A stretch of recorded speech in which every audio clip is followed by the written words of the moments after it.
La parole à Éric Pliès, monsieur le maire du 20e.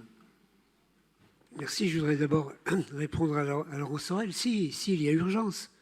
Il y a urgence. La crise du logement frappe durement les jeunes et les étudiants qui peinent à accéder à un logement autonome dans la capitale.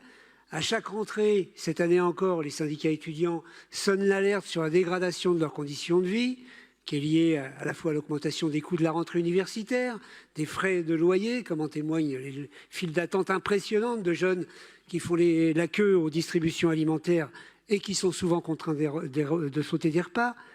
Au plan national, les 175 000 logements étudiants gérés par le Crous permettent à peine de loger 40% des étudiants boursiers. Et pour un logement Crous disponible, c'est 16 candidats qui se présentent selon une enquête nationale du syndicat L'Union étudiante. Alors oui, face à cette situation critique, il y a urgence.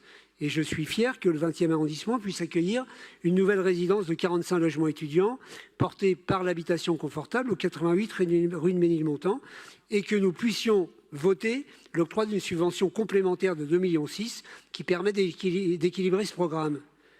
Sur le reste, on a déjà eu des débats, vous l'avez vaguement rappelé. D'abord, dans la précédente mandature, en 2015, il a été voté des locaux d'artisanat et d'activité. À la demande des habitants et du conseil de quartier, nous avons modifié en profondeur le projet initial, divisé par 2 les surfaces à construire. Là, je parle de l'arrière, je ne parle pas des logements étudiants, évidemment. 762 mètres carrés pour 1500 prévus initialement. Nous avons augmenté les surfaces de végétalisation, il y a plus de 1000 mètres carrés. Et nous avons lancé en 2022 une consultation qui a abouti au choix d'un pôle d'activité culturelle sur l'arrière de cette parcelle. Un programme dont la livraison est prévue pour 2028, qui a donc été fortement remanié et dédensifié.